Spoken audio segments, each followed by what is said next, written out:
1:45 to be exact. And that means that we're not quite plunged into the darkness in this fantastic city-state where it's always been a hugely popular event, but it seems to be at its most popular in recent years and staying on the calendar for the foreseeable future. One of the lovely things about Formula One in 2025, and this has been the case for a while, that everyone has someone cheering for them in the grandstand. You saw a Carlos Sainz flag there off the back of his magnificent podium in Baku a couple of weeks ago. But a couple of weeks ago is going to disappear. After this week, a really intense run into the rest of the campaign. We are racing this weekend at this fantastic venue, then it is on to Austin, to Mexico, to Brazil, in Sao Paulo, then Vegas, Qatar, and finishing the season in Abu Dhabi. It looked to be a formality in the Constructors' Championship last week for McLaren. They didn't clinch it. It looked to be one of the McLaren drivers becoming the 35th champion of the world. It's not done yet. And this is the day, Jolyon Palmer, we'll find out whether the Red Bull resurgence is limited to high-speed tracks, or we could be in for a grandstand finish.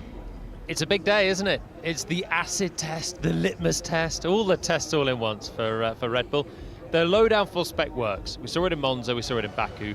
Does the high downforce Red Bull work as well? And if it does, then they will be in contention for pole position. And from what we saw yesterday, Alex, it may well be working, because Max was pretty quick, and we know that they still have the potential to find some good gains into Saturday. So encouraging day for Verstappen and Red Bull yesterday. I am fascinated to see what the two McLarens do. Norris was slightly unhappy with his day, had a bit of a scrappy run in FP2, had a run-in with Charles Leclerc on the wall in the pit lane as well, but generally wasn't all at one with his car. Piastri looked slightly the stronger. So that's I guess the top line of today. Championship permutations. Verstappen, you feel like he has to win this race to have a chance still. So that's the big test. A couple of subplots. Racing Bulls were quick. Lawson in the wall, but Hadjar was very quick yesterday. I'm fascinated to see what they can do. Fernando Alonso topped FP1, looked very quick in FP2. Will we get a surprise again after Baku, where Carlos Sainz managed to get a podium for Williams? And I guess the other one is the underwhelming teams from yesterday. Mercedes, George Russell in the wall. Antonelli looked like he had a bit of pace, didn't put it on the board, but Ferrari struggling a little bit at FP2. Yeah, Ferrari, and I have to say, across the entire board, looking at what the driver said after FP2, everyone seems quite happy with the core pace that they've got underneath them. It seems like it's going to be very, very evenly matched. Ferrari didn't feel that they put things together. It was a very interrupted FP2 session. It means that we go into qualifying Saturday with an incomplete picture. But no one feeling that they're going to be miles off this weekend. It's, can you keep it clean? Can you keep it between the white lines? I'd say the headline for me yesterday was that Red Bull felt they had their best practice Friday around this circuit for years. Very bumpy circuit, one that their car in recent times hasn't suited, but they seem much closer to the front yesterday. Used to be a good circuit for them, didn't it? Way back when. You had Sebastian Vettel was always flying here in a Red Bull. You had Daniel Ricciardo. This was one of those ones when the Mercedes were dominant in the Hamilton years, the Rosberg years as well, but Daniel Ricciardo would always be a menace for Red Bull. In more recent times, it's been a bogey track for them. Struggling with the bumps, struggling with the low-speed corners. This generation of car hasn't really worked that well for them around this circuit, but this does look like it's a better chance for them, and what a time for it as well, with Verstappen 69 points away from the championship lead and on a roll. Yeah, trying to win 3 in a row and recall his dominant run in 2023. Here's his teammate Yuki Tsunoda, 9th in practice 1, 11th in practice 2, trying to also keep a run going. Obviously, he's in a completely different scenario, just trying to keep his place on the grid for next year. Lots of chat in the paddock, linking Isaac Hadjar, who finished a very, very strong session with the second fastest time, and then immediately got out of the car and go, okay, we're all right, we're not that quick, we're not that quick, okay, everyone settle down, which is a very un-Hadjar-like response, really. He does enjoy telling people to settle down. Yeah, it's not he does enjoy when he puts it at the front, as you can understand, but trying to give everyone the ultimate picture, and he believes they can fight for points again this weekend. That has become the baseline expectation for Racing Bulls in recent times. Great result last time out, with 5th place for Liam Lawson, driver who was searching for answers setup-wise and eventually found the wall after taking too much curb on the way in to turn 17. It was on a better lap as well, but it was not going to be on a par with his teammate Lawson, so he's out on circuit as well in a repaired Racing Bulls car. We have currently 6 cars out on track. You're looking at one of them, Franco Colapinto. Alpine's still looking like it's going to be a difficult time for them and a difficult run into the season, really, for Colapinto and Pierre Gasly. Hadjar, the Racing Bulls car is good in low-speed corners. He was really quick in Monaco as well. Do you remember they were the first to implement the wacky 2025 strategy of the bottleneck, and it managed to land both drivers' points in Monaco. This is the closest track you have to Monaco. We've had a lot of car development since, but still the form guide looks to be true, that Racing Bulls will be quick, and Hadjar is on a roll. He's got to be in the Red Bull seat for next year. I think that's all but done, surely. So for Tsunoda, still plenty to prove to get back into a Racing Bulls and keep himself in Formula One. And I guess you're looking at Tsunoda versus Lawson as an obvious test there. So a decision to be made there as well. Intriguing development in the week. McLaren announcing that Alex Dunn has left their junior driver program, and very positive news being noises, I should say, being made by Red Bull about him signing for that program. We'll pick up that point in a couple of moments. I want to say a very good afternoon to Ruth Buscombe. Good afternoon, good morning. You never know what time it is in Singapore. Down here next to Lewis Hamilton, that was one of the drivers that didn't get a full lap in on soft after he bought it in turn 13. Now, drivers and engineers, what do you do after a scrappy Friday? You replan your Friday. I expect those tyres are the yellow mediums. And what I expect their run plan is going to be, along with most of the drivers in the pit lane, go out, do a baby qualifying session on the medium tyre, just to practice your corners, then do some constant running, probably on around 50, 70 kilograms, to get some references so your engineers don't complain for the setup. And then about 15 minutes to go. I expect everyone to be out on those red, soft tyres for a proper qualifying simulation run. Don't want to leave it too late in case there's another red flag. We want to go late into the session when the track has evolved and cooled down, so it's as close to qualifying as possible. Thank you, Ruth. Ruth Buscombe telling us what's on the menu for the next 55 minutes. Yeah, I like it. We're 2 seconds away from the pace that Yuki set yesterday, so Ruth so far is absolutely bang on. Medium tyres for everyone, more drivers heading out of the pits, but we are going to wait for the all-important quali sims before the all-important qualifying later on a circuit that it's difficult to overtake on. So could be a little bit of a slow burn. Lando Norris straight out there, you can see, getting on with it quite quickly. Medium tyres for him as well, as is Oscar Piastri. So both McLarens choosing to get on with it and not wait in the garage, unlike their adversary, Max Verstappen, who stays there. The running was just a little bit mixed up. So between Norris and Piastri, you had Piastri, fastest man. You had Norris 5th, half a second back from his teammate. Actually, the pace wasn't that far away for Norris for the first half of the lap, but then it starts to tail off. But remember, because of the Lawson red flag, drivers had put sort of different amounts of load through their tyres before they had the red flag and could get a time on the board. So Norris started sliding around, overheating his soft tyres. Soft tyre is worth a lot more than the medium around here, so probably it was a slightly muddled picture in terms of the true pace of everyone, including the gap between the two McLarens. Nonetheless, Lando not particularly happy with his day from a personal viewpoint as he hits the brakes down towards turn 14, trying to feel out the start of a new day and a better rhythm for him in this McLaren. Yeah, the headline for Lando Norris yesterday is that he had none of the feelings of last year. So everything the car was doing last year, he was trying the same inputs and not getting the same outcome. He was the dominant winner of this Grand Prix 1 year ago, left them all behind, having started from pole position. He's the fastest car out there right now on a 32.3. I mean, it's basically the case everywhere for Norris, isn't it? He's struggling to execute the lap times as well.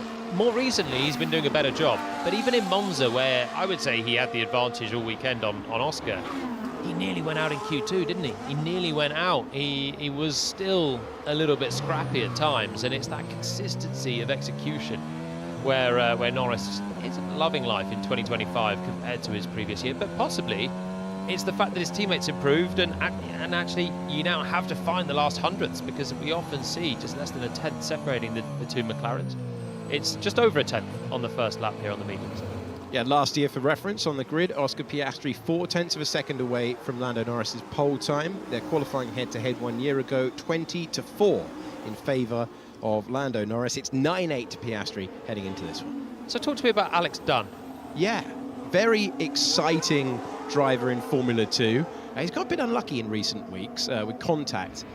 Cannot have contact and not finish feature races in Formula 2. That's where the big points are handed out. Same point scoring system for those Sunday races in F2 as it is for the Grand Prix in Formula 1.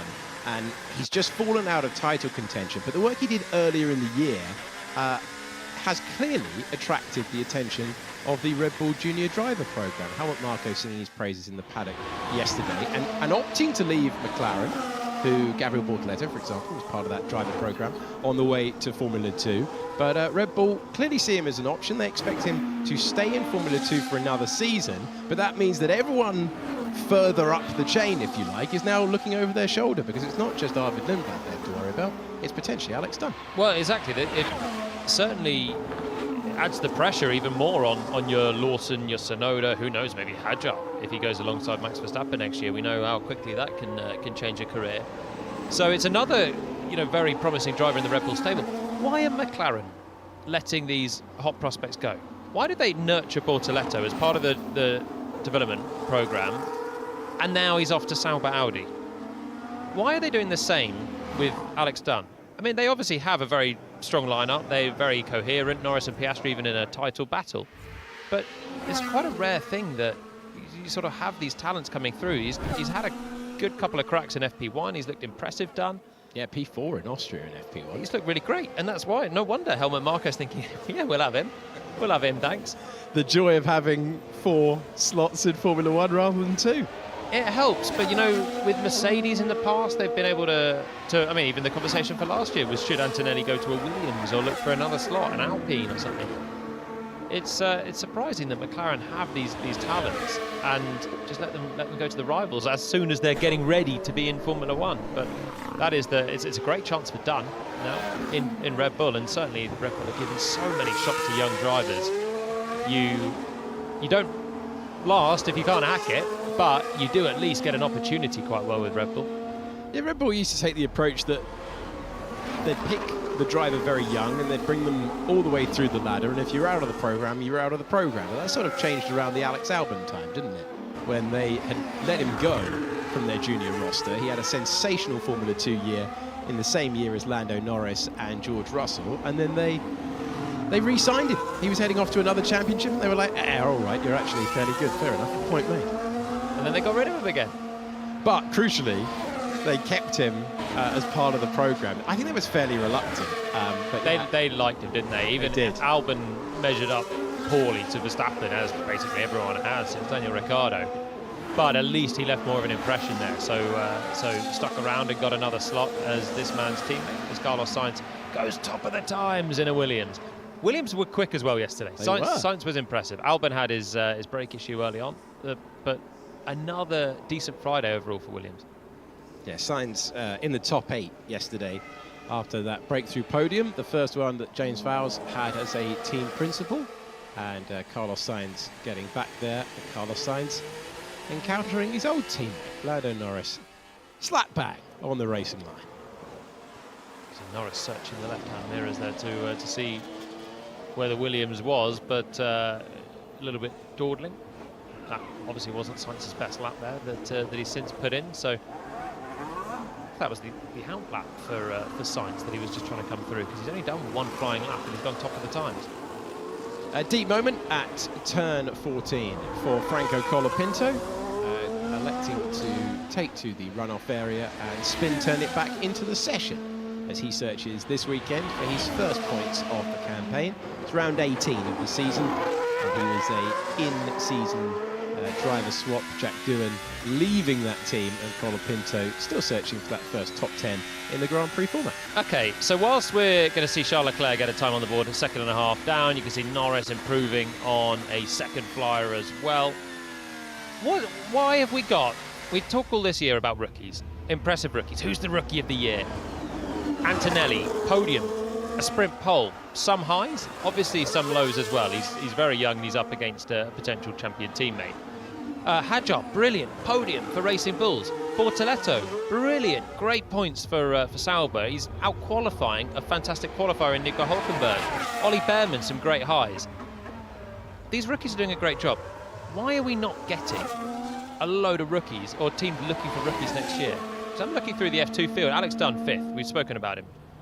Fornaroli's top of the championship as a rookie in Formula 2. Looks like he's going to get passed over for a Formula 1 seat. Jack Crawford, American driver, 2nd place. You've got Luke Browning. Richard Verschoor's a stalwart of Formula 2 in 4th place. But certainly the top 3, you're thinking, why are none of them knocking on the door of Formula 1 for next year? When we can all see that the rookies are having a pretty good time of it this year. Fornaroli is the championship leader. They've got 4 races to go in Formula 2. That is it. 4 races to go. He could go back to back. So he took 2 years in Formula 3, but back-to-back Formula 3 into Formula 2 champions. It's a really good list of drivers. It's a quality list of drivers who have done it. Have you got it to hand? Well, off the top of my head, Oscar Piastri's done it, George Russell's done it. Gabriel Bortoleto, the most recent driver to do it. Now, Charles Leclerc? They all did, yeah, GP3 into Formula 2, back-to-back seasons. Now, caveat in that, Fornaroli did have 2 years at Formula 3 to get that title on the board, and he did take the Formula 3 title without winning a single race, which is pretty unusual. But to roar into Formula 2 and win it in your rookie season usually means, at the very least, that you are signed up by a Formula 1 driver program. Yeah, or 2 Formula 1 teams, and you've got to choose which one if you're this man here, Oscar Piastri, who had Alpine and then McLaren clamouring for his signature famously a few years ago. 2022, that drama feels like a long time ago now. Does feel like a very long time ago. And it's good that he's lived up to the clamour, because now he's the championship leader with McLaren. It was worth the hassle of them signing him. It was indeed. Let's send it back to Ruth. Thank you. Well, JP's going to give you a shot of the new front wing on Max Verstappen as he exits the pits for the first time in FP3. Now, that new front wing was designed with some increased cambers on that front wing section to help with the bite in the low-speed corners to combat some of the understeer and handling problems that car has had all year. Max said it was the best Friday he's ever had in Singapore as we roll out there. And it did look like it's made a little subtle step, which is all you need in Formula 1 these days. He was actually the fastest man of everybody in turn 8, which is one of the tightest corners on the track. So, well done, aero engineers back in Milton Keynes. Looks like that upgrade is working. Let's see how it works then as he embarks on the circuit on a medium set of tyres, as Ruth predicted earlier on. Oh, no, it's happened again. Liam Lawson struggling yesterday, finding the barriers. And Lawson has done it again. At the exit of turn 7, he finds himself into the wall. And the New Zealander, coming off the glorious high of Baku and his best ever result in Formula 1, finds himself in the barriers for the 2nd time in 2 sessions. And the red flag is out with 44 minutes on the clock. Right, this is now starting to feel like stinky timing for Lawson. Thought he'd get away with yesterday's if he had a good FP3 to build back in and find some form in qualifying, but another crash in the first 15 minutes. Let's have a look at it. It's turn 7. Drop it off the curb. We saw quite a few drivers straddling that exit curb. Lifts the car up, start running across it, surfing it, and then you could just see the way that the curb was just bouncing off the underside of the car, just lifting the rear axle up. Hey, you okay? Yeah, mate, I'm so sorry. I don't even know what happened. I just got the curb. It's a pretty simple one in truth. He did get the curb, lifted the car up, you'd start to lose the traction, fighting for that little bit of rubber on asphalt, and oversteer into the wall. Pushing again, probably too hard too soon, trying to make up for that lost time yesterday, and Lawson's now really in trouble for qualifying. To go into that, having just had 2 crashes, if he makes out in Q1, that'll be a pretty miraculous recovery. Tough stuff for Liam Lawson, and a great illustration of how easily it can go wrong just over the curb in the way that we saw for so many drivers yesterday. But this time, spitting Lawson into the wall, and he's found the barrier on the exit of 7. But you've got to, if you go over that curb, you've got to be really careful on traction. We did see a few drivers do it yesterday. I think Hamilton, we saw Piastri over there, we saw some of the best names do it. You've got to then be really smooth on the steering. If you've got still loads of steering lock on, you're bound to upset the rear of the car. You've then got to be really careful on the throttle. And if you go over that curb, you're bouncing. It's the same effect for everyone. The cars run so low on the ground that as soon as you start lifting the car by just straddling that curb, then you're just missing contact patch of the tyre. So the tyres are just scrabbling for a little bit of grip here or there. And if you've then got steering lock, loads of throttle on, when it does grip, you just get a sudden bite of oversteer. And that is Lawson into the wall again. Different accident from yesterday, but obviously the same result, probably a bigger crash, that one. Not an ideal radio message if you are working on Esteban Ocon's car down at Haas, because he just said you've got to revert everything. The car is a disaster. Yeah, well, so Friday, thought Haas looked roughly okay. Ocon was 7th place yesterday. Behrman was 12th. Ocon was just half a second away. They've obviously made a few changes, thinking they want to move forward. Often, if you're not moving forward, you're standing still. You're actually going backwards in Formula One from Friday to Saturday. So they've tried to explore, and both Ocon and Behrman were quite early out. They've done the most laps of anyone, 8, and Ocon is over a second away from Behrman. So whatever they've changed, he doesn't like it, and he better hope that they can change things back quickly. That's basically looking at wing settings. You can, I mean, with a red flag now, they can probably get into some anti-roll bar settings as well, change the mechanical balance. But yeah, it's a tough first bit of feedback. Very tough feedback.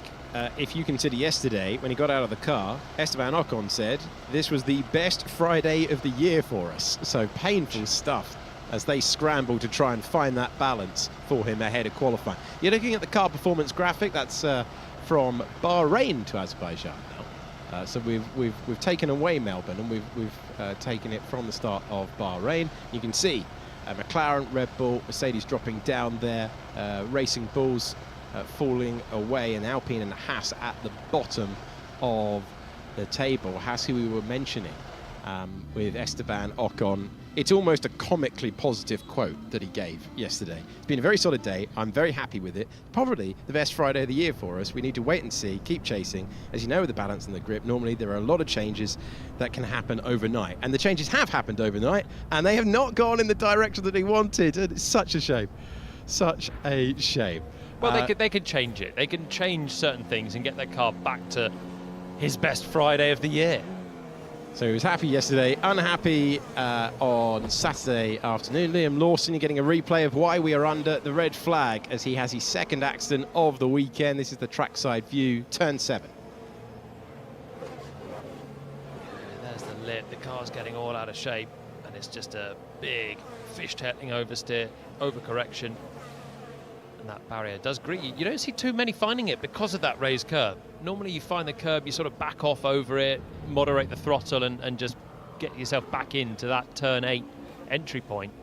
But Lawson, I think, just down on mileage for the circuit after yesterday, and trying against a guy that's really dialed in. Isaac Hadjar on the other side of the garage, that's the data, the benchmark that Lawson will be comparing to. And when the benchmark is tough, you start overdriving and you make those mistakes. Well, there's one thing we always enjoy, and that's going trackside with Alex Brundle, because it doesn't matter what temperature it is, doesn't matter what the humidity is, he will always get out there. Or so we thought. He's in an air-conditioned private booth for the Singapore Flyer. I've gone full Hinch, guys, and found an opulent surrounding. There have been administrators working through the night to get us on the Singapore Flyer.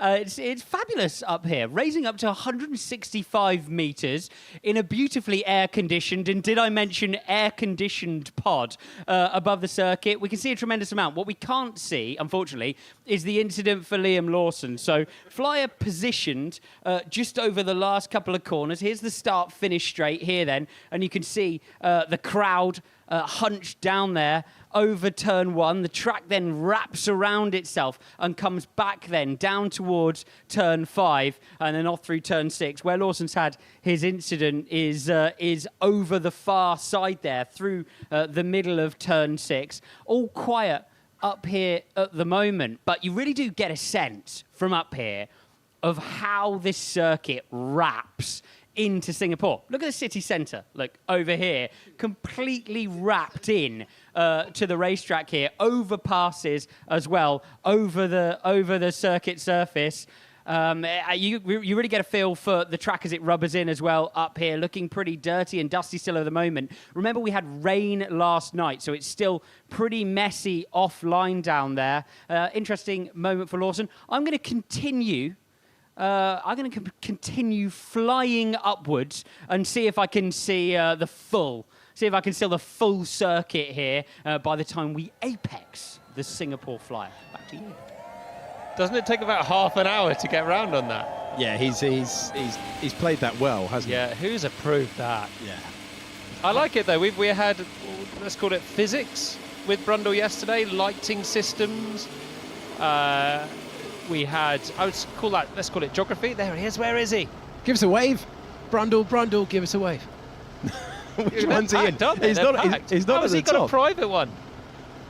Yeah, there's people been queuing up for 2 hours. For Brundle's look over the CBD of Singapore. Brundle's just steamed in. Okay. Thankfully for everyone involved, we're going to get a green light at the end of the pit lane. But again, another interruption, so more time taken off the clock. But Ruth did tell you earlier on the order of play, where it's expected, is had to be revised again. You can see Sainz waiting to join the queue. Right, so we heard before the red flag a message from Will Joseph to Lando saying, welcome back, Lando, because he's actually done a very good lap time there. It's a 1:31.0, which is 3/10 away from what Oscar did yesterday. That's good on a medium tyre in the heat of the day.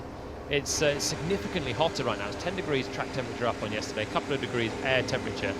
The track temperature will drop later on, but the air temperature is going to stick around. And we know it's the heat hazard of Singapore this weekend. So there's going to be that to contend with all the time. And that means I think Norris's pace is good. He's 3/10 up on a soft shod Carlos Sainz. Piastri was out there trying to improve as the red flag came out and was still a little bit down on Norris, particularly in the first sector. So Lando looks to be better off today. But what about Max Verstappen?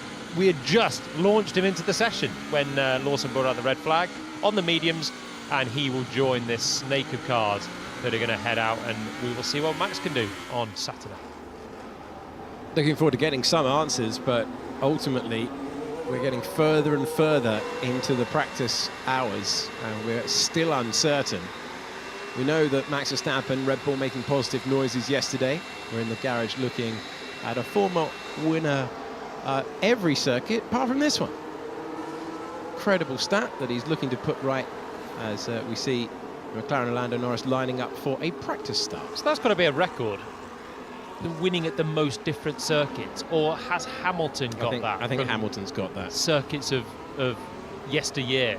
Yeah, many Statman Indianapolis briefing road packs. course. Yeah, I think he's got the most wins across different venues of anyone in Formula One from previous home. Portimao. Yeah, Portimao. Istanbul. You're just gonna name no, there are circuits. actually quite a lot that aren't on the calendar now. So, maybe we need to dig out that stat. Who's won at the most different venues in history? Because it is very impressive. Obviously, 24 on the calendar this year, and Verstappen has got 23 of them, and he must have got a few from yesteryear as well. We'll dig it out for you.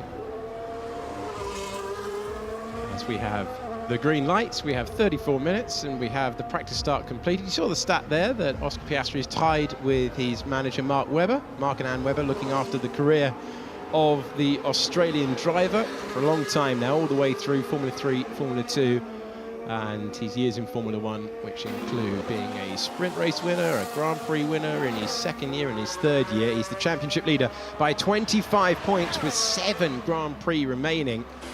A dream scenario, but with questions hanging over after a tough Baku, uncharacteristically tough Baku for Piastri, a resurgent Red Bull, and this being a circuit where Lando Norris has provided some wonderful performances previously in Formula 1. Russell booming straight out on the soft tyres. Yet to put a lap on the board. Both Mercedes actually. Antonelli's out on the circuit, just starting a flying lap behind him, and Russell is up on Norris's best first sector of the session. But the softs are significantly better than the mediums this weekend. It's not been the case for the last few, but here there is going to be a good performance advantage. 19 corners and plenty to get that soft rubber gripping up on this circuit, especially the track gets better and better. So George in towards turn 10. Brings it back to the left-hand side, sweeps through, that barrier greets you really quickly on the exit, and then you funnel your way over the bridge, flick it to the right for a tight left-hander, and then another difficult traction zone for George Russell as he heads up towards turn 14, and we'll get a middle sector split on his softs. He's losing time. Russell trying to bounce back. 3 years in a row he's had contact with the Singapore walls, whether it be in practice or the race. Really caught out by his crash at turn 16 yesterday as he makes his way past, and again a little bit loose as he goes past the corner where he found the barrier yesterday. So first time on the board coming in for Russell. We'll get a middle sector for Antonelli. It's pretty good for Antonelli. Russell still trying to make up for lost time. Had that crash quite early on in FP2, so a little bit like Lawson. He's on the back foot. Unlike Lawson, he's kept it on the track for his early laps of this one, and he's got time to build in again before qualifying. Antonelli with traffic ahead. That's not very nice of Yuki Tsunoda sitting on the racing line. He's ready to wind up his own lap next time around, but Tsunoda's going to be costing Antonelli plenty in the final sector there, and the time's well and truly got away by 3/4 of a second. Is someone in the wall on the exit of turn 14? No. The answer is that Carlos Sainz is in the runoff at turn 14. He was static on my track map.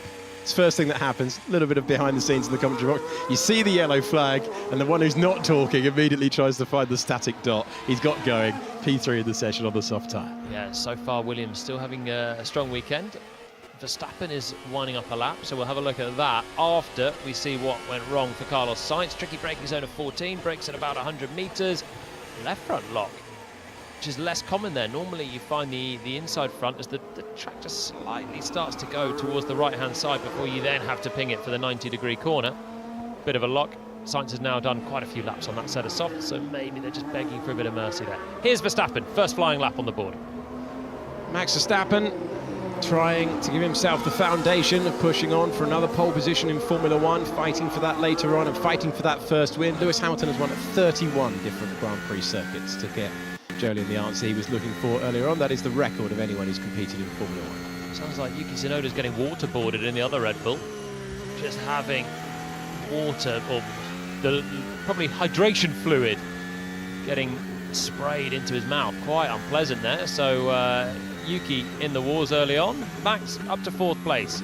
Half a second away from Lando's pace on the medium, but Lando had done a few laps there and found time on lap 3. Jos watching on, Max Verstappen's father.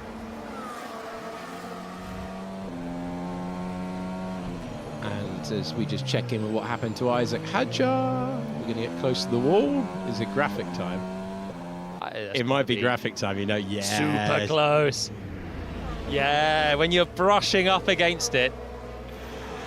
Well, talking of being super close to the top, Alex Brundle. Guys, I'm going to let you know something you already know, which is I've peaked at the top of the Singapore Flyer. We've got an even better view now of the rest of the racetrack. We can see all the way down towards turn 7, and we can see a lot of cars sparking their way now. As you see the McLaren, look, sparking its way through turn 6. Actually, it's a little bit off it. It's really interesting to see which cars are catching that bump in the middle of turn 6 and which are not. Then they come back down towards the final sector. Now, Marina Bay, a little bit of a trading port, could be considered a little bit of a trading port. Tell you what's impressive from up here. Check this lot out. I mean, that is quite the impressive flotilla, isn't it? Although you wonder if some craft out there have slightly more front end than some of the rear gunners this weekend. Who knows? Anyway, yeah. Right at the top of the Singapore Flyer. It's been a great vantage point. Back to you guys, who I think have got some laps for us. Thank you, Alex. Appreciate it. The shipping forecast with Alex Brundle. Yeah, we've gone to new depths I love Brundle trying to justify his hour in the aircon for FP3. Really high up, a few sparks and a nice flotilla out the back. It is a great sight when you fly in and you fly over all of those ships coming into the airport. It's an amazing sight. It's a well-rounded broadcast when we bring in Brundle's physics, his geography. Learning even if you don't want to. Even if you just want to know the lap times and who's looking quick. Alex Brundle will tell you that and the detail as well. Having a good time with the crew who are making their way round one of the attractions. If you ever get a chance to do that in Singapore, you find yourself in this part of the world, it's a great view any time of the year. We're into the final half hour of practice. Lando Norris has had a real lap of confidence. They're still out there on the medium tyres for Ferrari and Charles Leclerc. That car looked a handful yesterday. It looked a lot for both drivers. Both axles, front and rear. Hamilton had a little brush of the barrier, the corner that Leclerc is just coming up to right now. Here we go. Fernando Alonso, remember him? Trying to get a time on the board. Was very quick, was top of FP1. He, so far, is just on a long run. So actually, I don't think we're going to see Alonso lighting this one up. We're going to join him through a very lazy final couple of corners. Left-hander, double apex technically. You treat it as one from behind the wheel, and Alonso's through, just meandering along, waiting for his soft tyre flourish at the end of this session. Aston Martin looking good yesterday. Yeah, Williams going for it nice and early on the soft tyres. Albon ahead of Sainz. And Sainz is actually ahead of Albon in the head-to-head. That's been fluctuating all season long on one lap pace. They've been very evenly matched all year in terms of the head-to-head performance. In terms of points scored, until the last race, there was an enormous gulf between the two of them. Carlos Sainz putting that right, scoring 15 points last time out and climbing up in the championship. Sainz now finds himself up to 12th, 31 points ahead of Lawson and Alonso. Still less than half the points of Albon, though. It's been a real paradox of the Williams season. The pace that they've had over one lap, which overall now is slightly lent towards Sainz. He's been fractionally quicker on average as well as out-qualifying Albon more, but hasn't banked the points until Baku, where he did get the good score, as you say. So flying high on confidence, really, both Williams. Flying high on the times, but that's because they put the soft tyres on early. But you will see they remain ahead of Mercedes for now. Both Mercedes out and trying to improve on third flying laps now on the soft tyres. Track temperature is at 40 degrees for your reference. We'll tell you that again later on. Hadjar moves up to 5th place on the medium tyre. Air temperature is 31. It's because it was scheduled to be 31 degrees that the heat hazard was declared by the FIA. Some drivers using the cooling vest if they choose to. That is a driver choice, but you must run the system, and basically no one's getting an advantage. If you don't run the vest, you must run the ballast instead. Arms and elbows for Antonelli through the middle sector there, because he's really close to the barrier as well on that right front over the bridge. Hits the brakes bang on 100 metres, really quick with his downshifts as well. That was a fast middle sector. Looked like he was taking the risks with how close he was getting to the barriers through 10, 11, 12 and 13. Got those downshifts in so early as well for 14. Has a chance to unsettle the rear, but you've also got more downforce on the car at high speed, so you can get those downshifts in. Sounded almost like he buzzed the engine. But through he goes to the top of the times. Kimi Antonelli on the soft. 1:30.7. Kimi Antonelli, who rocked up to a temporary circuit. Ooh, correction for Max Verstappen. He knew it. He backed out. That is not the grip he was looking for through that section of the racetrack. Got a message from Race Control on our screen that says incident involving Lewis Hamilton has been noted for a red flag infringement. They've gone both ways this year, haven't they, in terms of sometimes we've seen drivers penalised, like Oliver Bearman in Monaco, other times mitigating factors, like Charles Leclerc in Monza. Yeah, Hamilton has been done for yellow flag infringement, hasn't he, in Zandvoort, but just on the way to the grid. More recently, I feel like the stewards have been pretty trigger happy with the infringements being noted for any slight misdemeanor that goes on track when the red flag comes out. So we haven't seen anything for Hamilton, and so far his medium pace is pretty solid. Right, I'm losing the rear now with these tools. So Verstappen from the cockpit is trying to get the car to rotate and turn in. He's done a double cool lap from his first flyer. We joined him there as he was trying to improve, but we saw him lose the rear and have a bit of a moment down at turn 11. So that's probably a little bit of engine braking maybe. It could be unlocking the diff to try and get the car to rotate. Problem is, even on the medium tyre, you start to then overheat that rear tyre as soon as you expect too much from it. It's the way to be quick over a lap, but when you start to oversteer early on in the lap, you spike those rear tyre temperatures, and through the middle part there, Max just couldn't hang on to it. So he's backed off and maybe is going again right now. He might even be doing another double call. So Antonelli on the soft tyre looking good. Norris much better than we saw previously in practice, where he's a little bit downbeat yesterday. And then Albon Sainz have done their soft tyre runs. Hamilton has been noted for the red flag infringement. Worth saying, in the context of the entire weekend, we've not seen flag infringement pinging up like we did last week, so potentially more serious for Hamilton. That has been noted. We'll try and bring you a replay when our super team have dug that out. And then it's Hadjar, Verstappen, Russell, Behrman in the pits, and Piastri championship leader, 5th at the moment. Yet to see his hand today. So both McLarens are now on some longer runs, lapping about 5 seconds off their outright pace. Norris on the last lap 0.3 quicker than Piastri, but roughly similar on the same run plan. So we'll wait to see what they can do on a set of softs, and that should be coming up in the next 5-10 minutes, I'd have thought, for the McLarens. Antonelli showing the softs have pace out front. I'm really impressed again with Isaac Hadjar. That Racing Bulls car looking good. He just loves the street circuit. It's just something about the composition of the walls being close, the nature of that car being great around the slow corners as well. But he was excellent in the junior championships around street circuits as well. So, and that's translated with a lot more power, a lot more grip, and it's working for him once again. Driver with a lot of confidence right now. Now, a man who had a happy Friday and an unhappy first part of practice was Esteban Ocon. Let's see whether the revisions have given him the confidence back. So he's shooting for a place in the top 9, really. You can see there's a massive gap between Behrman and Piastri on pace. Quite a few further down have been focusing on some longer runs in the first part of FP3 after the 2 red flags of FP2 yesterday. So there's been a bit of a split in the run plans. Ocon on low fuel right now with a reverted car setup, we can assume. Doesn't manage to pull it back quite as much to the right-hand side for that tight left-hander at turn 13. That'll compromise his exit slightly as he just flips open the DRS, and we try and find a braking point with him. Long way down on Antonelli after 2 sectors, and that lap time will go away more. But that is now 13 laps on a set of medium tyres as well for Ocon. Ocon now coming down to the key braking zone. This is the change track, which makes this corner far quicker into 17. And the one corner to go, turn 18 now. He makes his way round and he cuts the beam and moves up to 10th position behind his teammate. So let's have a look, trying to figure out the answer of the red flag infringement. You're looking on board with Lewis Hamilton. Potential red flag infringement.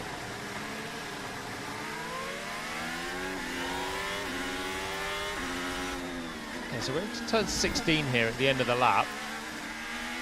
Coming through, red flags out, and okay, so he's sort of practicing a pit lane entry there. Not hyper aggressive, but the ones that we've seen in recent times have involved another car, haven't they? Well, Ollie Behrman practiced a pit lane entry under red flag and spun it in Silverstone, and got a hefty penalty for that. But I think that would be okay for Hamilton. I think he was under control. Maybe the race control have seen in a tiny mini sector that he was going a little bit too quick, and that's probably why it's flagged up. Yeah. It's certainly, he's not prepared to stop at that point, is he? He knows what he's doing, but I think that would be okay for Hamilton probably. That should be fine. And confirmation from the gallery, he did not pass any cars under the red flag. So I think that's been noted and will remain just noted. Trying to clear up as much as possible for you, including how quick George Russell is. Sector 1 looking good. Sector 2 was a personal best, but his teammate, who outqualified him in the last Grand Prix, is comfortably ahead on the soft tyre. Russell making up for lost time and having found the barriers yesterday. Mercedes 1 and 4. Yeah, between the 2 Williams for Russell. So yeah, having had his crash, not looking as settled in this session. This was Alex Albon. We saw him parked on the track, and it's because he probably had to do a little bit of reversing, did he, down at turn 14. Another lock-up, the more classic one, that one, the inside front down at turn 14. Big braking zone. And that's probably the most common area that we've seen drivers go into the runoff for. Yeah. So far this weekend, a little bit more downhill than it appears on the cameras. It is slightly downhill. Slightly. but nothing noticeable. not drastic, not like some of the sort of bigger drops that you get on the calendar. It's a fairly flat circuit, really, this one. As Alex Brundle could probably tell us, with his natural love of geography in Singapore. There's a little view of the crest of the road there, down towards turn 14. It does go slightly down. Lovely atmosphere in the grandstands. That's always been the case here in Singapore. And we're making our way through turn 14. Carlos Sainz, 5th fastest on an outlap.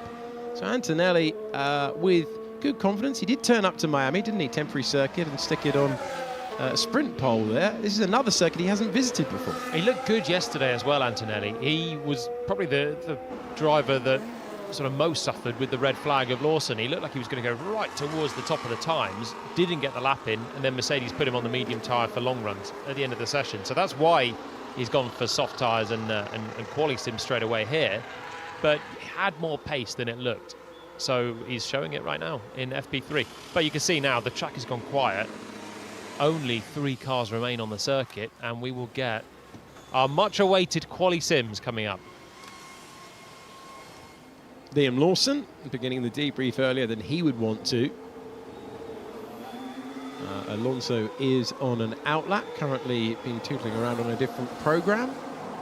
Antonelli fastest at the moment. Lawson, if you are just pressing play and getting your viewing started for qualifying Saturday at the Singapore Grand Prix. Lovely to have your company. Only story so far, a second hit into the wall for the weekend for Liam Lawson. He went over the curb, lost it at turn 7, finding the barrier there, and that interrupted the session once again. Not as interrupted as we saw yesterday, but we are now preparing for the softest tyre to be put on the car with the track temperature is exactly 40 degrees, dropping all the time as we head to 13 minutes past 6 local time in Singapore, and give you another magnificent view of the city-state. Proper street circuit, isn't it? In between the high rises. I know you got a great result here, your best result in Formula One, but before all of that happened, this was a place you always enjoyed driving? Loved it. I raced twice in GP2. First year was 2012. It was the first time GP2 came to Singapore. It was a real treat. It was a hot, sweaty race. The Singapore sling, the old turn 10 was still in place, so I just ended up with bruises on the elbows and the knees the whole weekend. But was I mean, quite quick, which meant that I quite enjoyed it through the weekend. I think I might have had a engine blow or something in the race, which sort of dampened my enjoyment. But then I won from pole, as I mentioned yesterday, the next year. So it was probably my best track in the junior series, with Monaco as well. Love the street circuits, and then my best race in F1. And it's always nice when you go to a racetrack that you've had good success in the junior categories. Need MFA Lim 1. MFA Lim 1. Yeah, apologies. So Fernando Alonso in the wrong setting before he winds things up, and he goes attacking on the medium tyre, which means I believe we can have a look at the Palmer Classic very quickly before we get these push laps in. Look at this! Absolutely scything through the field. What a Mercedes! Hey? Wow. Wet tyres past the Inter. Oh, mind the windows to the McLaren. Very, very mindful. A nice bit of a ding-dong there, isn't it? What are we going to say? I don't even remember this bit coming up. What's this? Oh, just drilling a Red Bull. That was probably in practice or something. That was a tricky race, though. It was a wet start, obviously, and then it dried out. And when you're on those tram lines, I think that was Van Dorn trying to pass me, pitted earlier, and you're just trying to find your feet on one track of slicks. Yeah, happy memories. Happy days. Let's see if it's happy days for the Ferrari. Charles Leclerc has got the soft tyres on. You can immediately see the grip improvement, and let's see whether that Ferrari can be fired to the front. Going to get a middle sector time now for Leclerc. Big stamp on the brakes. Get it stopped right there with Antonelli. But Antonelli, by the way, is in the pits and is ready to put on another set of tyres, so he's going to improve his pace.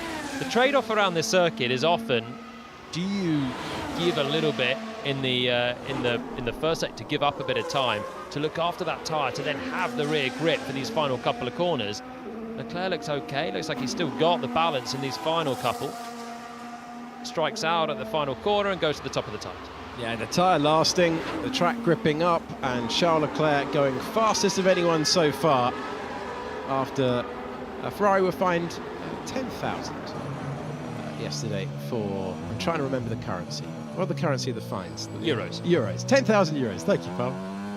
That's what they were fined for the collision in the pit lane as we go on board with Hadjar. Now, fascinated to see what he can do, because you're going to give him the most grip.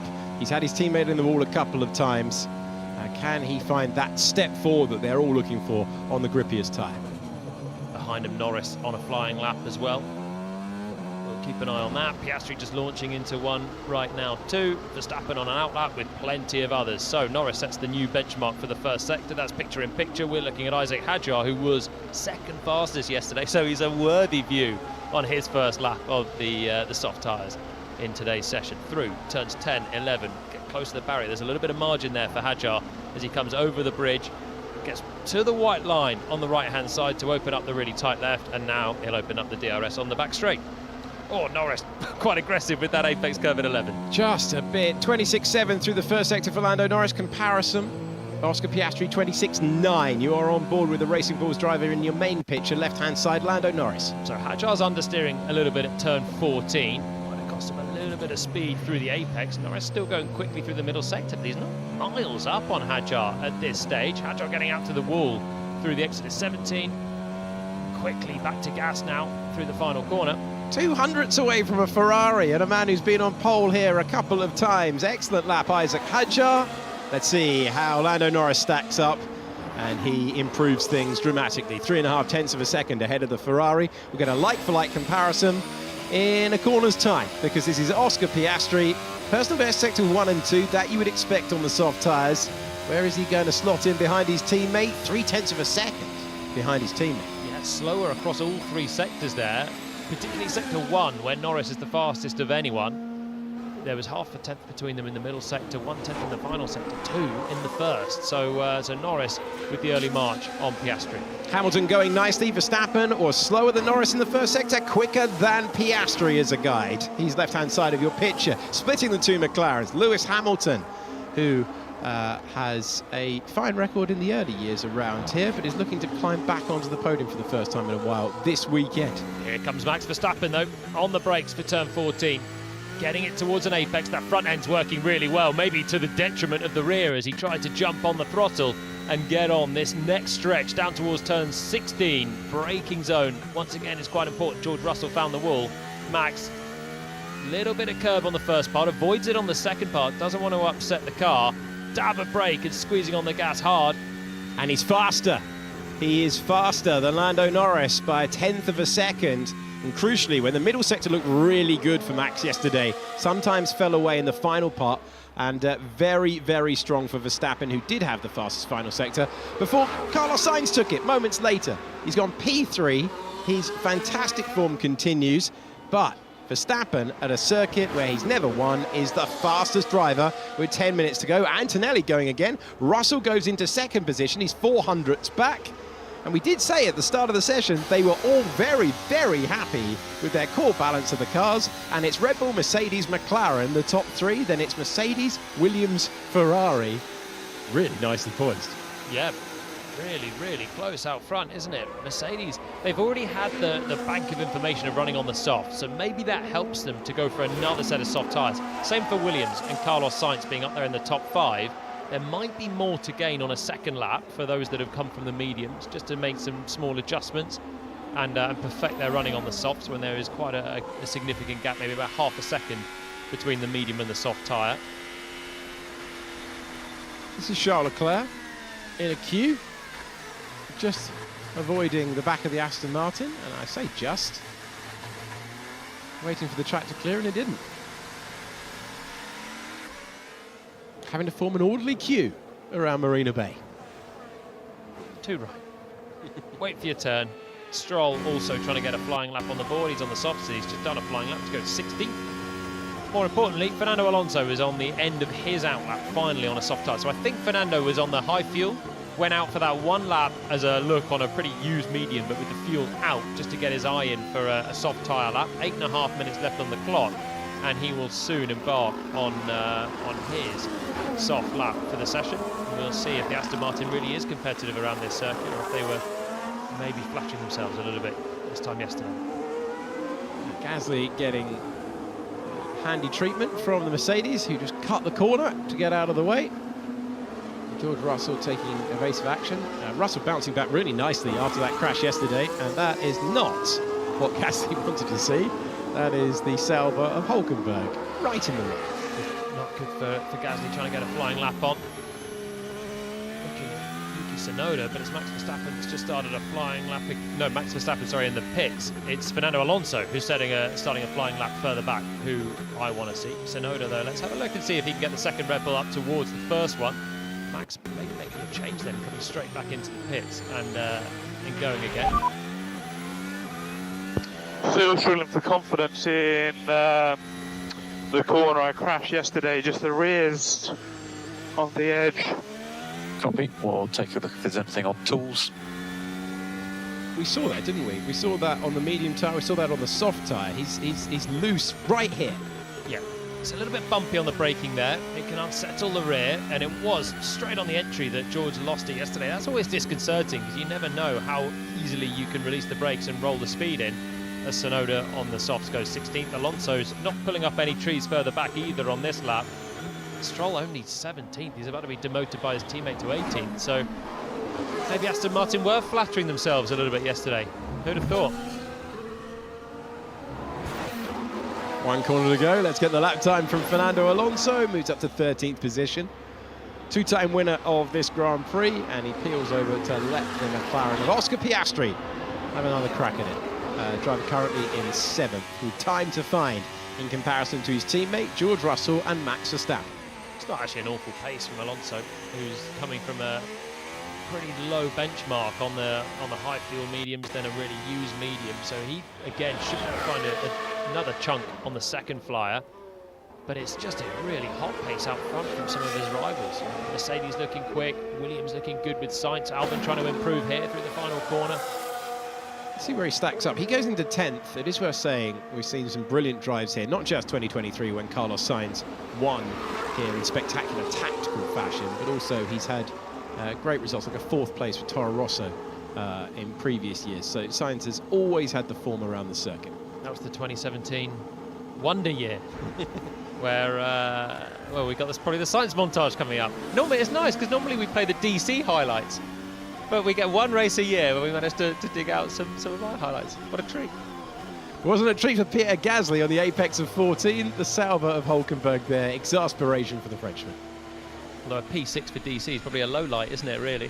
A solitary point back in his day. He'll be with us for qualifying later on under the floodlights, and an immediate apology from Hulkenberg for being in the way of Gasly's flying lap. Yeah, you know when you've done that as well, and you don't feel too proud about it. But yeah, Gasly will have time to try and go again. Piastri has just done that. He's gone again and gone slower. So looks like this tyre is getting towards a real one-lap special at this time. And we're expecting it to be later on. But right now, the driver should have more to find and to learn. Norris has done that in the middle part of the lap where he's improved, but he's not improved overall. And I do think everyone looks like they're struggling to find time on second flyers now. Lewis Hamilton, first sector, looking really nice, and he was encouraged with the pace in Baku. Obviously very odd conditions and a very interrupted session that we got. Very, very windy in Baku, so a bit of an outlier is where I'm going with this, but he wasn't discouraged yesterday as well. Hamilton searching for his first Ferrari podium in the Grand Prix format. He won the sprint race back in China. Let's see if these tyres are hanging on for Hamilton. That second sector read. They should be falling away, but let's see if that's the case. Yeah, you can see two tenths of a second back. Driver is currently 4 tenths back in P6. It's not actually shabby this from Hamilton though.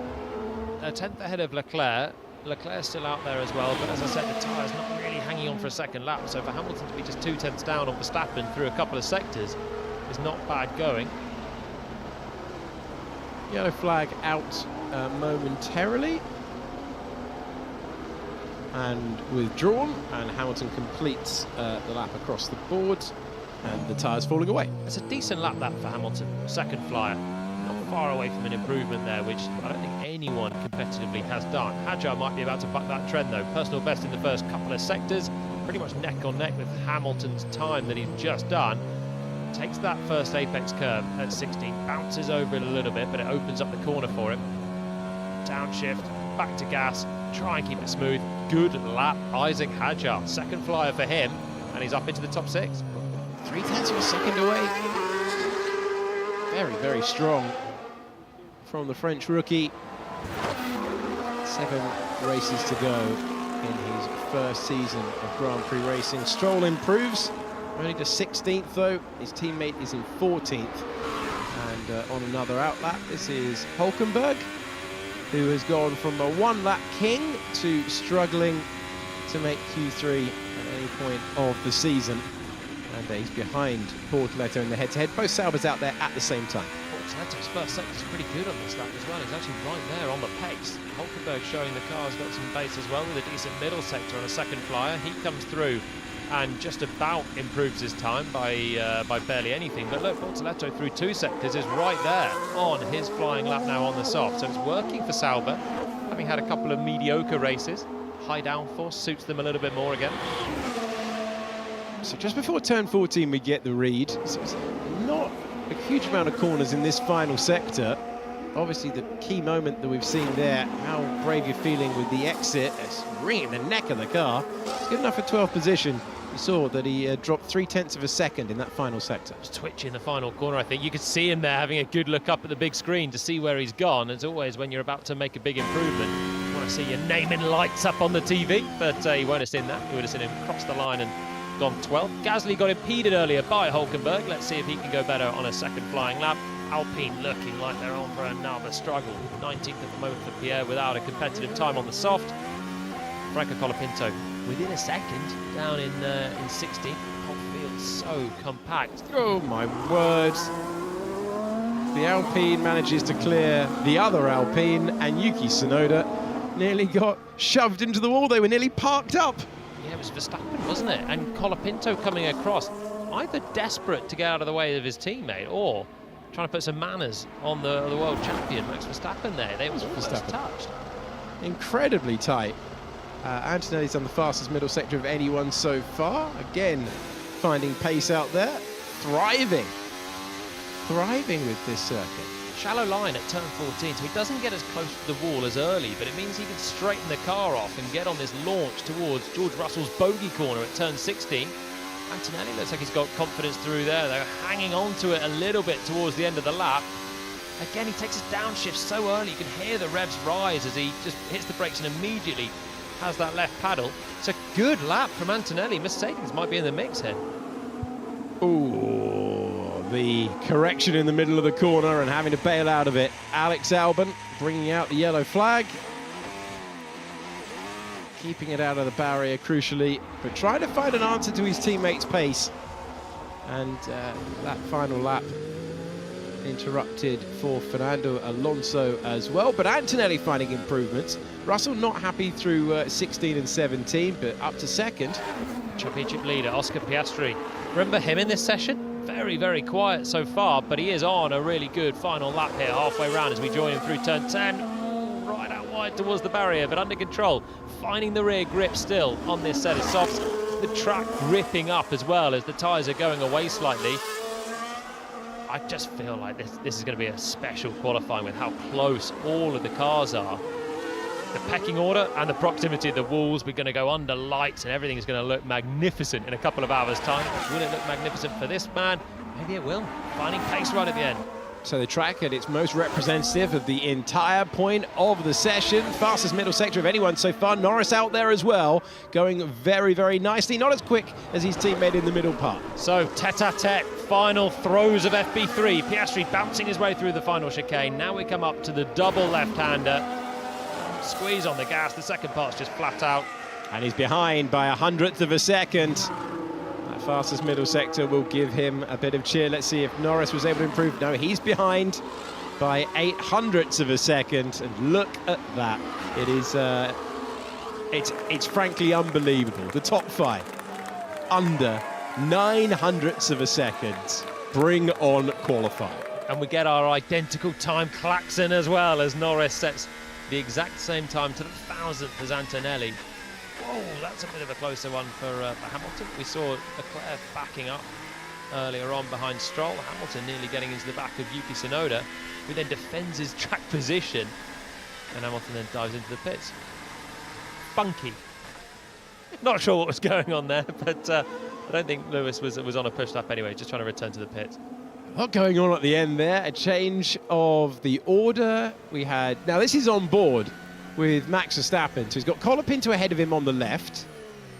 And then he's having to go very tight. Look at this, almost a car park as Gasly got by.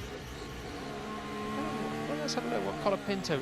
Yeah, no, he's just looking on his left, isn't he? And he's nearly drilled Verstappen into the wall because he's so desperate to get out of the way of his team.